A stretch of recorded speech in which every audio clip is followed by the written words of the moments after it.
Yakutia stretches across 3 million square kilometers, larger than Argentina, larger than India, a territory so vast it swallows 8 time zones, yet holds fewer than 1 million people.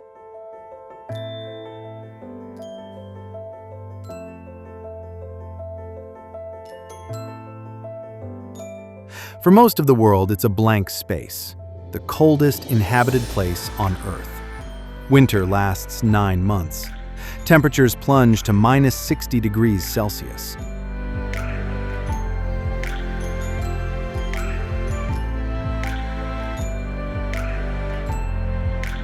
A place that, on paper, shouldn't support human life. And yet, lakes deeper than mountains are tall, rivers that become highways of ice.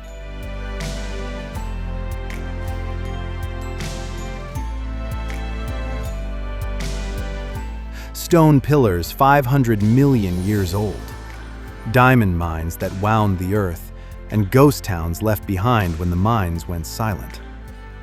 People still live here, not clinging to survival, but thriving.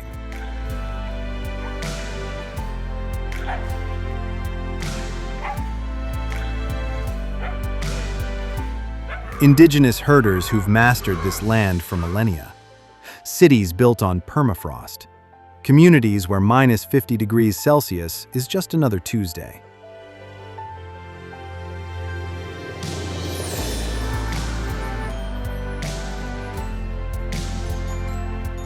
This is Yakutia, a place where breath freezes mid-air, where the sun vanishes for months. What does it mean to call this place home?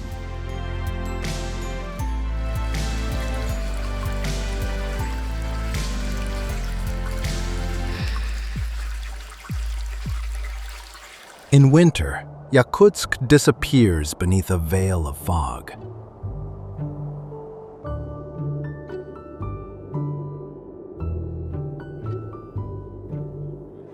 Low temperatures squeeze moisture from the air, cloaking the streets in a ghostly shroud.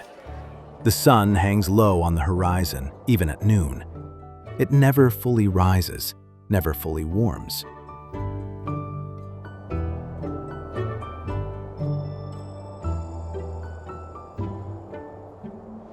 The mercury plunges to minus 50 degrees Celsius, sometimes minus 60 degrees Celsius. At that point, cold becomes something else entirely.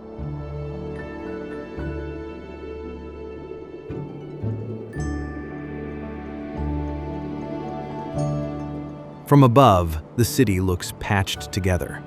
Concrete blocks from the Soviet era, wooden houses, new glass towers, misplaced fragments of Moscow rising from the mist.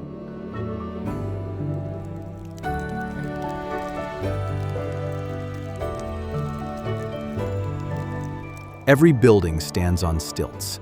The ground beneath is permanently frozen, and heat from a foundation would melt the permafrost, turning solid earth into swamp. The city floats, suspended above the void.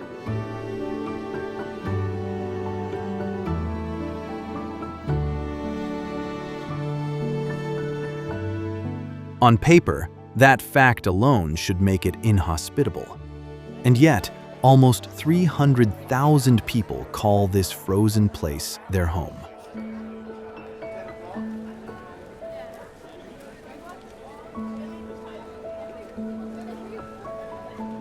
Yakutsk is the coldest major city on Earth. Summer temperatures reach plus 38 degrees Celsius. Winter drops below minus 60 degrees Celsius. A 100-degree swing. Here, it happens every year.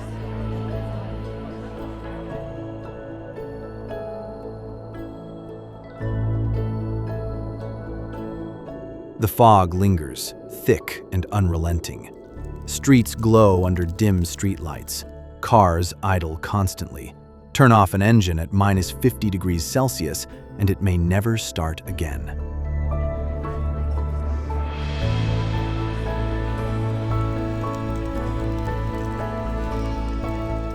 But life doesn't stop. It adjusts.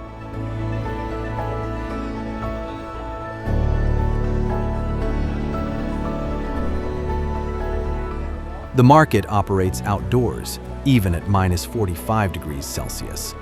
Vendors stand beside wooden stalls, breath rising in clouds. Frozen fish are stacked like firewood, salmon, whitefish, rigid as planks.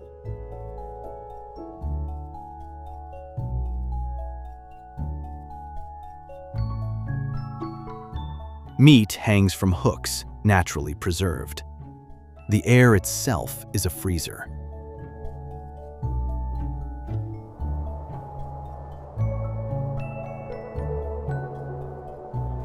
A woman stamps her feet, adjusting a scarf that covers everything but her eyes. Her gloved hands move quickly, exchanging goods for rubles. She doesn't complain. This is January. This is normal.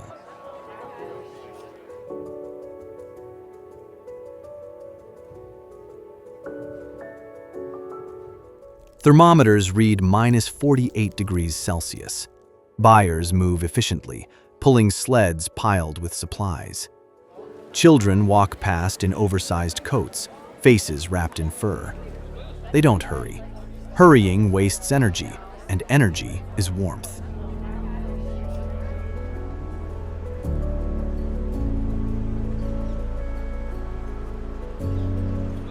Life here isn't about fighting the cold. It's about knowing how to exist within it.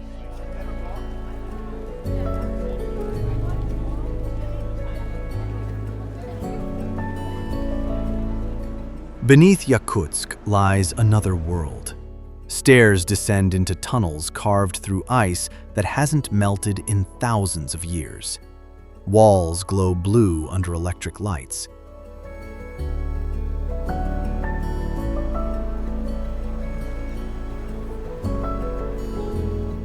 This is the Melnikov Permafrost Institute, built into the frozen ground itself. Permafrost is the foundation. Frozen ground, solid for millennia, and now beginning to thaw.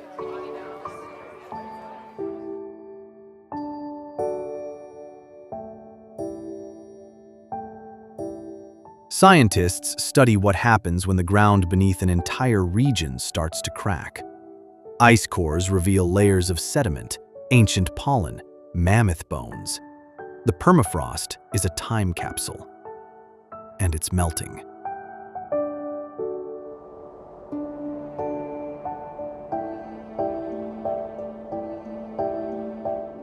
But Yakutsk is not frozen year-round.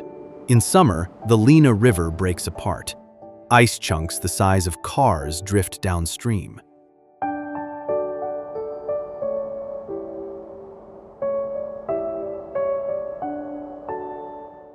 By June, the water flows freely. Trees burst into green. The sun circles the sky, barely dipping below the horizon. Temperatures climb to +30 degrees Celsius, sometimes higher.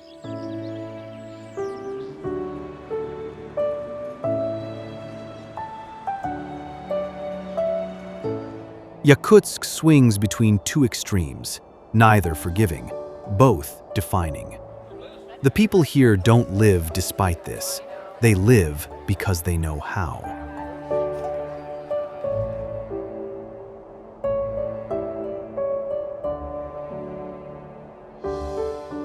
But the story of Yakutsk began centuries before concrete and glass.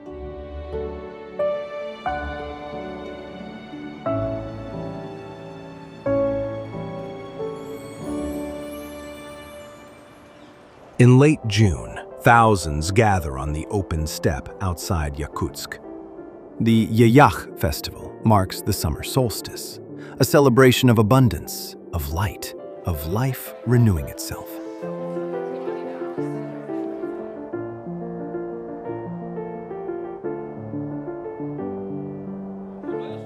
Bright blues and reds fill the field, embroidered silver, elaborate headdresses, horses circling, riders calling out in voices that echo across the grassland.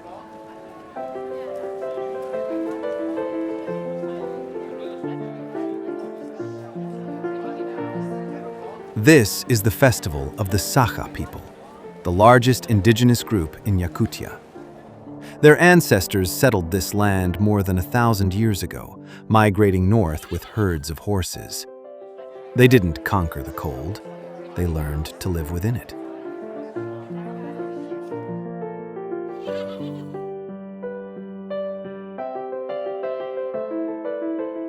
The Sakha are horse breeders. Their animals are stockier than European breeds, with thick winter coats that allow them to survive temperatures that would kill most livestock.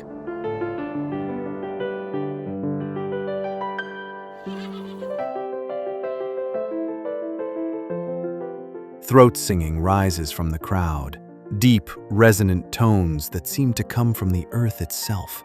A sound older than nations, connecting to ancestors who stood on this same ground.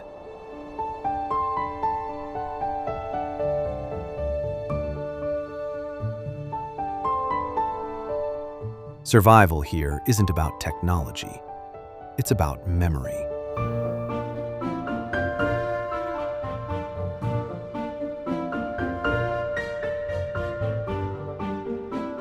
Deeper in the taiga, another people move with the seasons. The Evenk are reindeer herders, nomads who follow their herds across hundreds of kilometers each year. In winter, they shelter in valleys. In summer, they push north.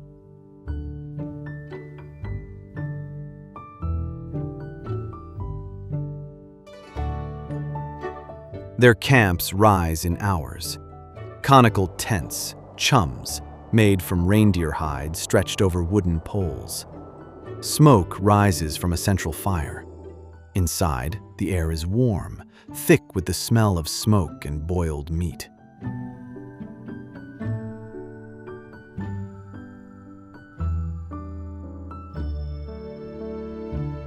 Reindeer are everything. Transport across snow, meat and milk, hide for shelter and clothing, sinew for thread, bone for tools.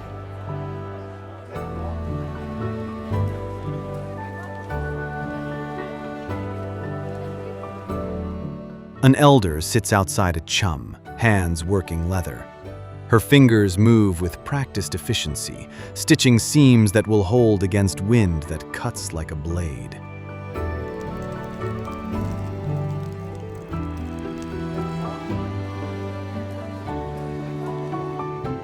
Children play near the edge of camp, voices echoing across the clearing. By the time they're 10, they'll know how to handle reindeer, how to navigate by stars, how to survive alone if necessary.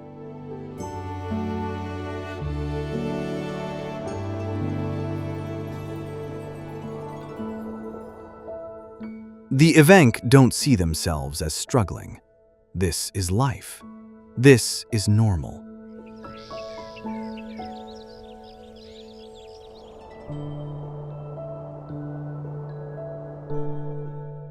In the forest, hunters track elk through deep snow. Their movements are deliberate, economical. Wasted motion means wasted warmth.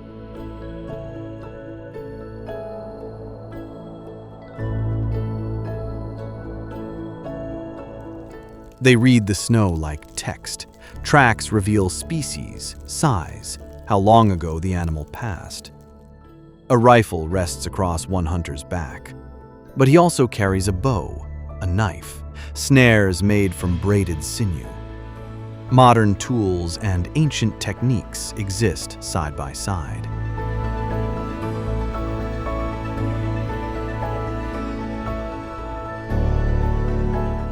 The hunter doesn't take more than needed. Meat freezes naturally. There's no freezer cold enough to improve on winter itself.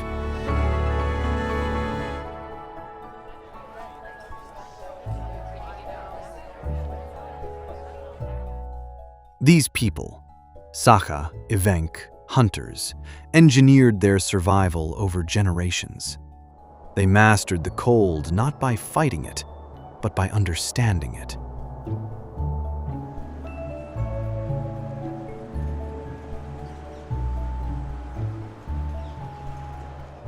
But there are places where even millennia of knowledge feels insufficient.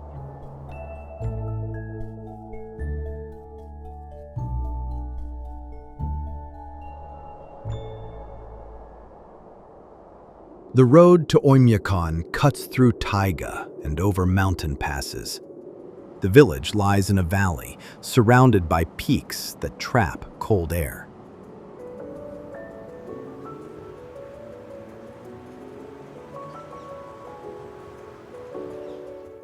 This is the Pole of Cold, the coldest permanently inhabited place on Earth.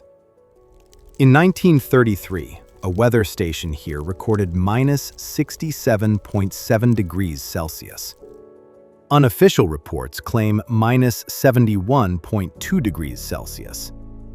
At that point, cold becomes something else entirely.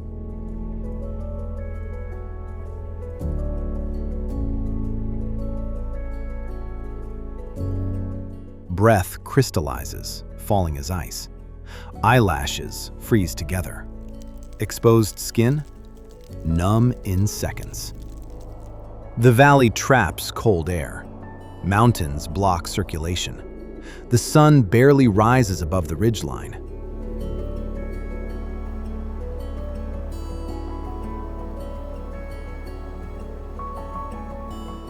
Yakutsk feels brutal.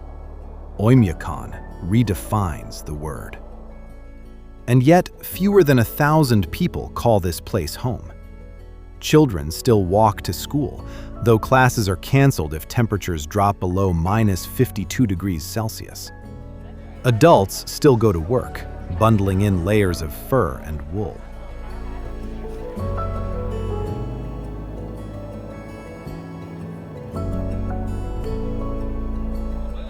The village has a shop, a school, a museum.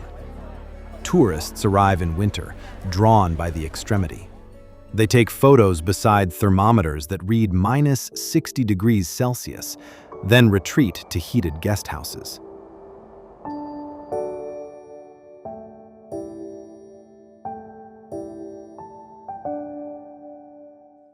The locals don't see the appeal. This is January. This is life.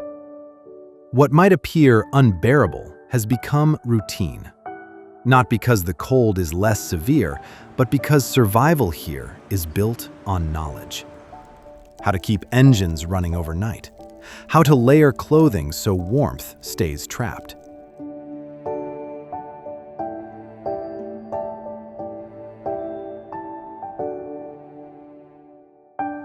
Oymyakon isn't thriving, but it endures.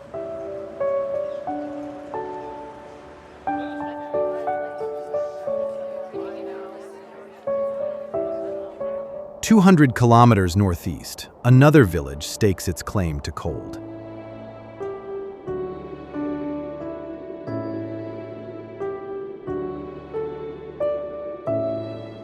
Verkhoyansk sits on the Lena River, founded in 1638. Wooden houses date back a century.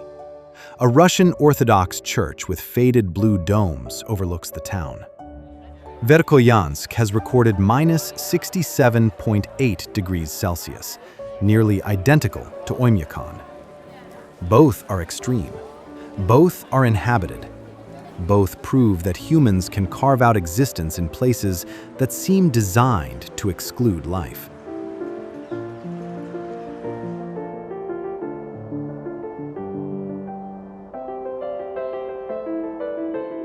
Verkhoyansk has history as a place of exile.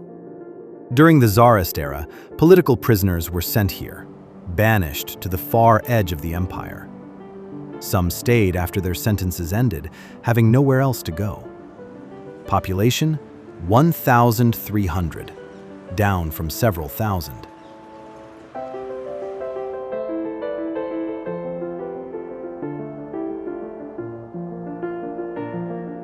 The temperature swings are staggering. Winter lows of minus 68 degrees Celsius, summer highs of plus 38 degrees Celsius, a range of 106 degrees, the widest temperature variation of any inhabited place on Earth.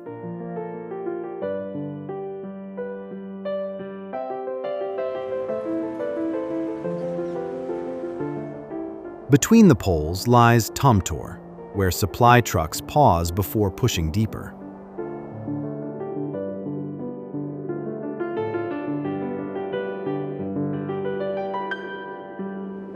These villages endure for decades, maybe centuries, but the land has endured for far longer.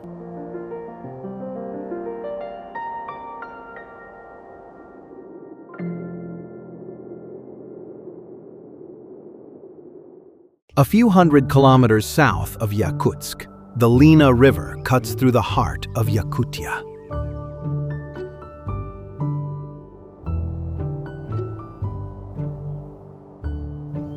Along its banks, nature carved a masterpiece in stone.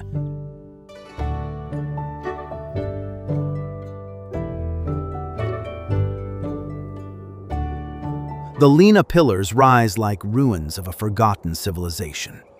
Limestone spires stretch more than 100 meters into the sky.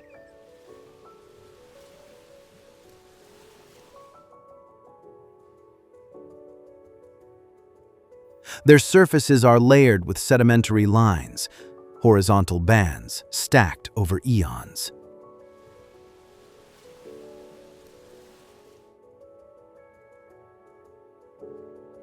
They look almost too perfect. From a distance, they resemble a city built by giants. Up close, the scale is staggering.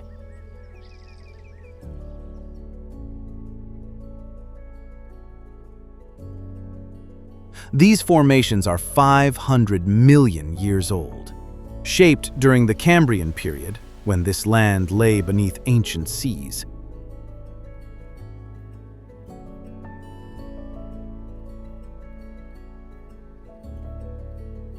Tectonic forces pushed the seabed upward.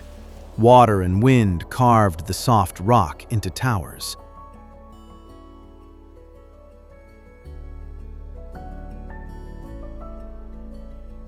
What remains are pillars that defy time itself.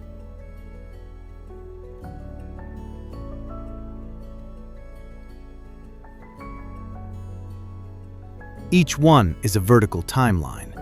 Layers record shifting climates, changing seas, ecosystems that rose and vanished long before humans existed.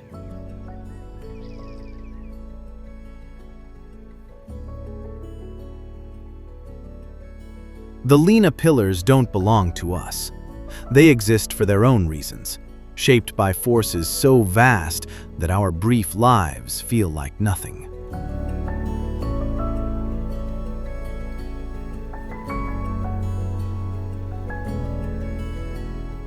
In winter, the pillars stand stark against white. Snow clings to ledges. Ice coats the stone.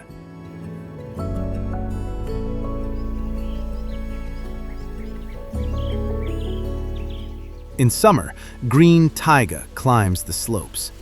The river flows dark and wide.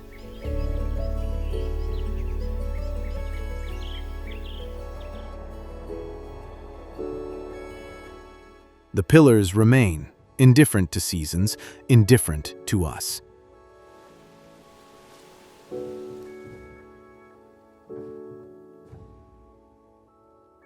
The Lena River doesn't flow in winter. It solidifies. By November, ice begins to form. Within weeks, the entire surface freezes.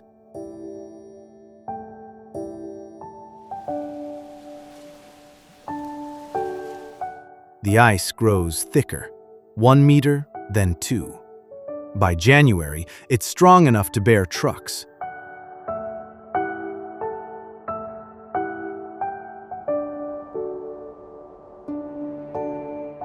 The river becomes a highway. Vehicles drive across the frozen expanse, headlights cutting through fog.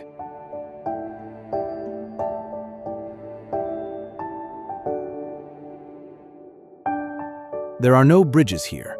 The ice is the bridge. Locals know the routes, the safe crossings. Markers guide drivers across the white void.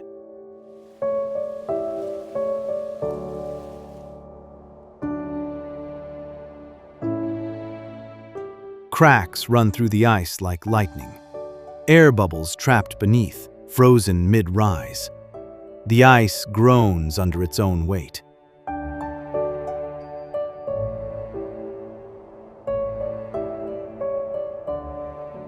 This is how Yakutia moves in winter. The frozen rivers become arteries, connecting villages that would otherwise be unreachable.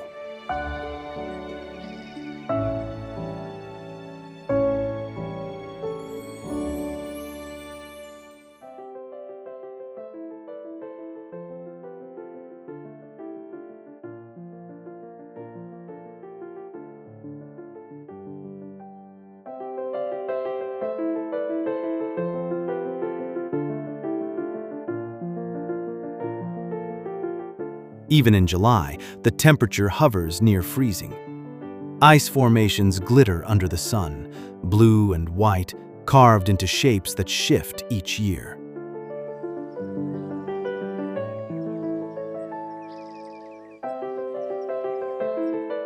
Locals call it the Ice Beach. In summer, families walk across frozen ground while the forest blooms green.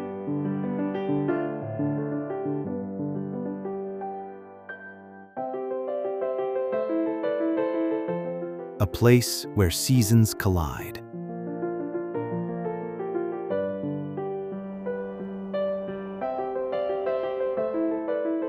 The glacier is small, fragile, but it endures.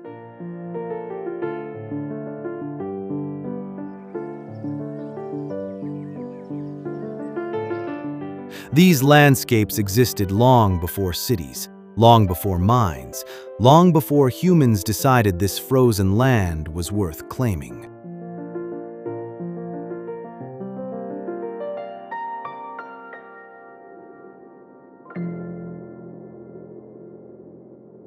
The town of Mirny sits in western Yakutia, a cluster of Soviet-era apartment blocks.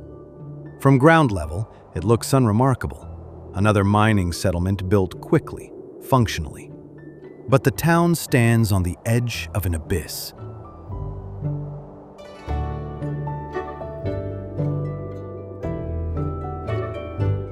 The Mir diamond mine is a hole in the earth nearly a kilometer wide and more than 500 meters deep. A perfect circle, spiraling down into darkness.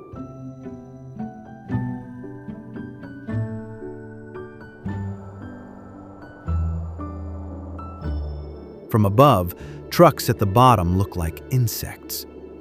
One of the largest open-pit mines ever dug by human hands.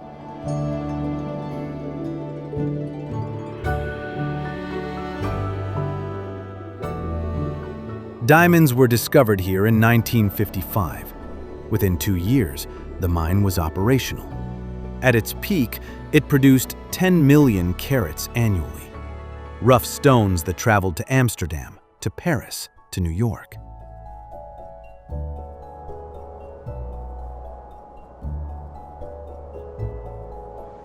The wealth pulled from here helped fund the Soviet state. But the diamonds didn't stay.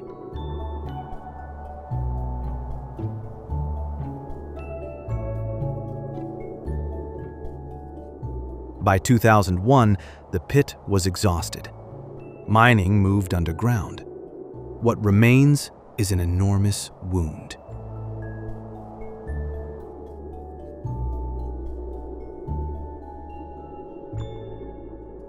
The Kolyma Highway stretches east from Yakutsk, a gravel road that winds through taiga and over mountain passes.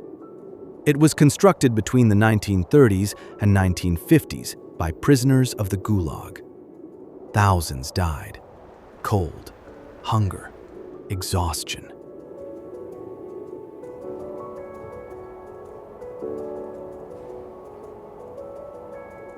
The road was built without modern equipment.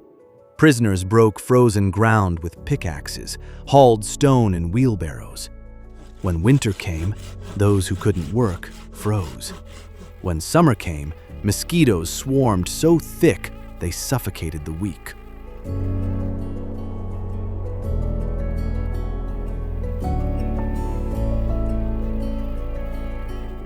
It's said that the bodies were buried in the road itself. The road is a grave.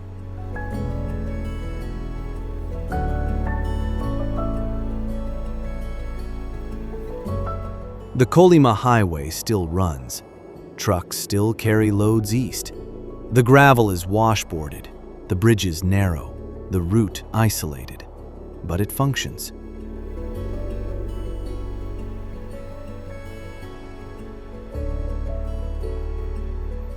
Scattered along the route are remnants of the camps, crumbling guard towers, rusted barbed wire, foundations long since collapsed.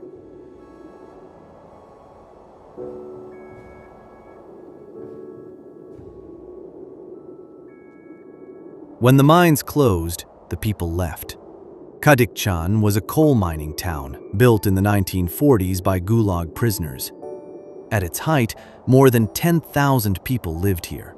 Miners, engineers, teachers, families.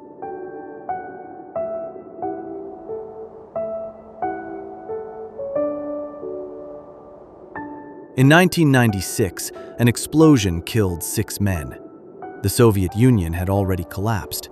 The mines were no longer profitable. The government shut them down. Families were told to leave.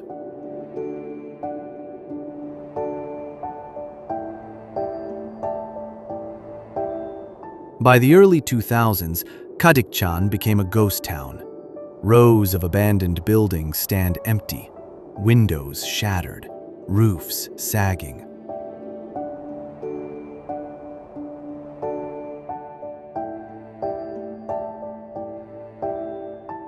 Inside, furniture overturned, children's toys scattered across floors, a classroom with chairs still in rows, a theater with the projector still mounted, a kitchen with pots on the stove.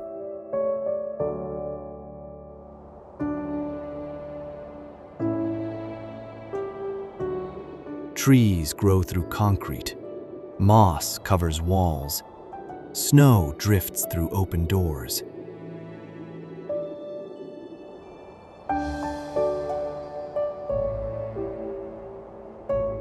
No one comes here anymore.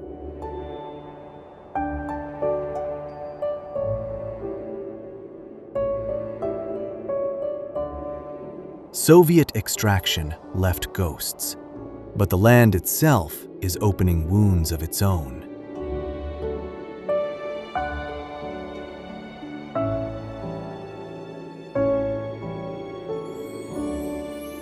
In the far north of Yakutia, winter brings something more than cold. It brings darkness.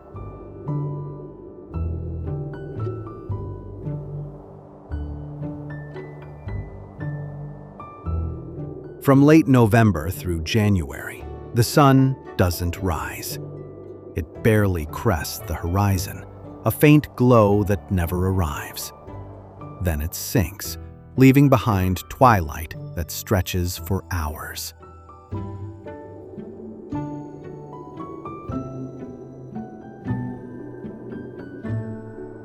This is the polar night.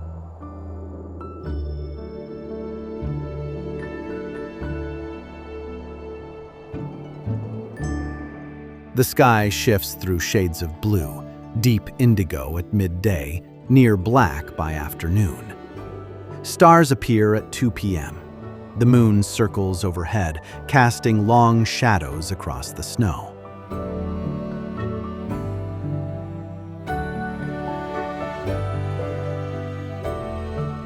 Temperatures plunge further without the sun.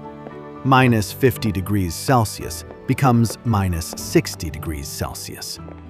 Breath freezes instantly. Eyelashes frost over.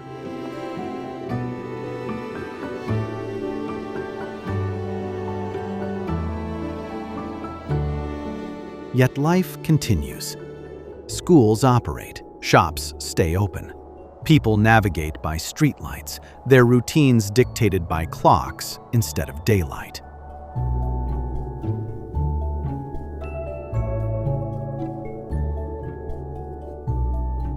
For months, the world exists in shades of gray and blue. And then, slowly, the light returns.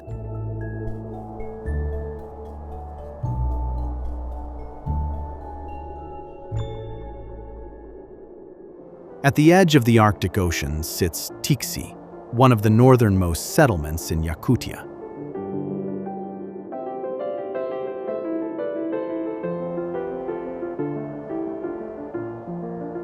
Soviet-era apartment blocks rise from the tundra, facades painted in fading pastels, yellow, blue, pink, colors meant to combat the bleakness. Now the paint peels, and the town feels like an outpost at the end of the world.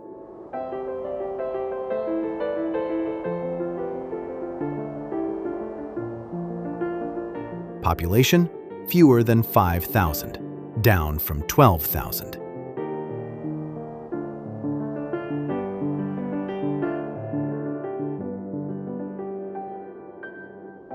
The Arctic Ocean stretches north, locked in ice for 9 months. In summer, supply ships dock to deliver goods. In winter, the town is cut off, accessible only by plane, weather permitting.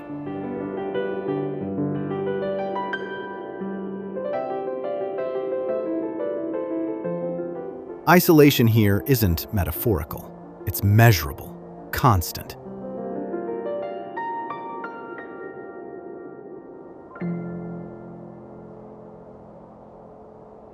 South of the Arctic coast, the Earth is opening.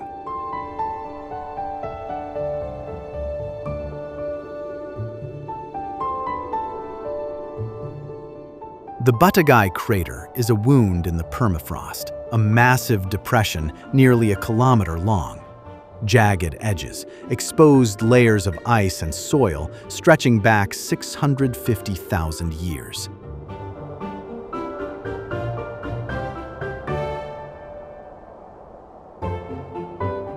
It wasn't carved by glaciers, it was carved by collapse.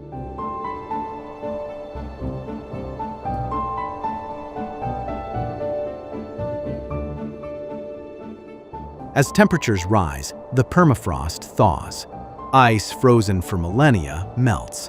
The ground sinks. The crater grows each year, swallowing trees, eroding cliffs.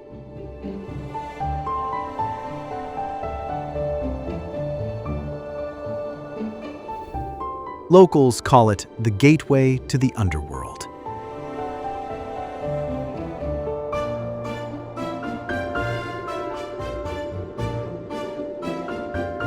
The earth beneath Yakutia is shifting.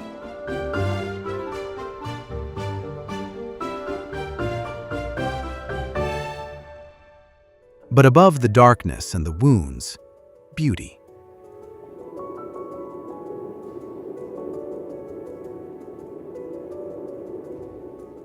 The aurora borealis ripples across the northern sky.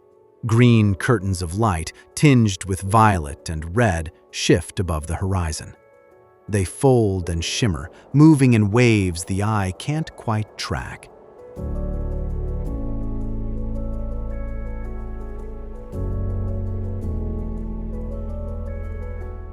The Sakha people have stories about the lights.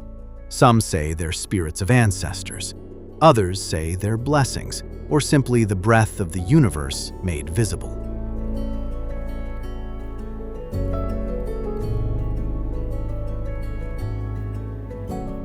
Science offers a different explanation. Solar wind, magnetic fields, ionized particles. But knowing the cause doesn't diminish the spectacle.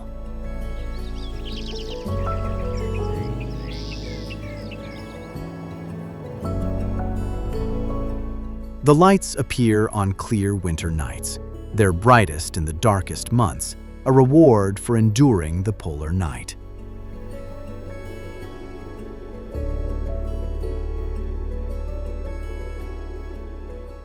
In a place defined by extremes, harshness and beauty coexist.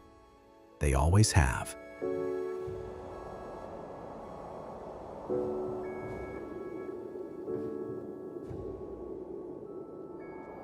Late May.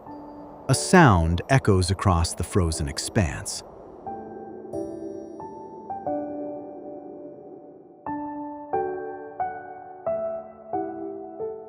A low groan, then a crack.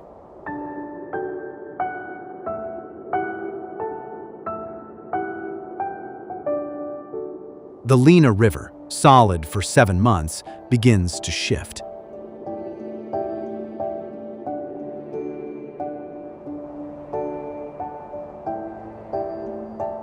Ice chunks the size of houses heave upward, grinding against each other. The river surges beneath, freed from its frozen shell.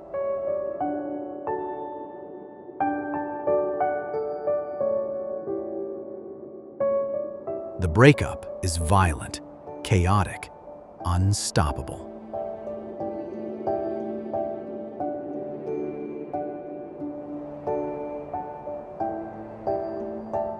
Within days, the ice becomes fragments drifting downstream.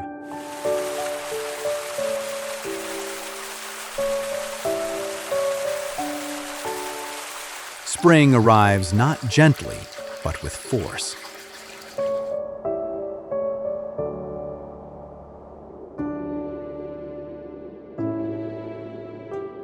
It's a cycle that repeats every year. Winter locks the land. Spring shatters the freeze. Summer blooms briefly, then winter returns.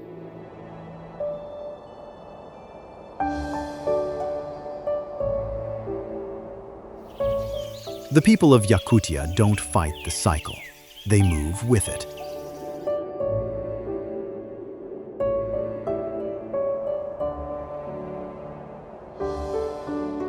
Survival here isn't about conquest. It's about understanding that some forces are larger than human will.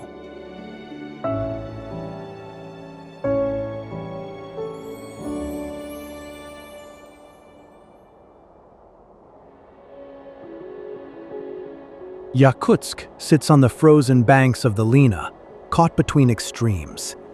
Minus 60 degrees Celsius in winter, plus 38 degrees Celsius in summer. A city that shouldn't exist.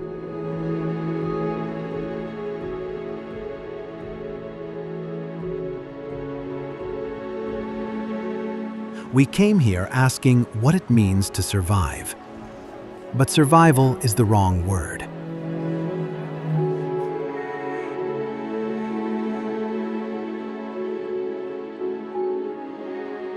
The Sakha thrive within winter, not despite it. The Evenk read the taiga like text. Yakutsk builds glass towers on permafrost.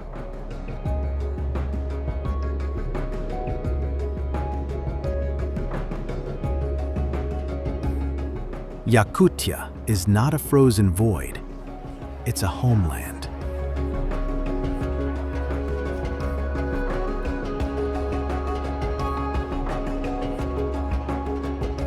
Spring comes. Ice cracks. The Lena flows.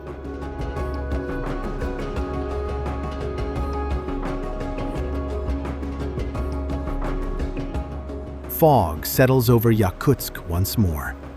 Thermometers drop. Life continues.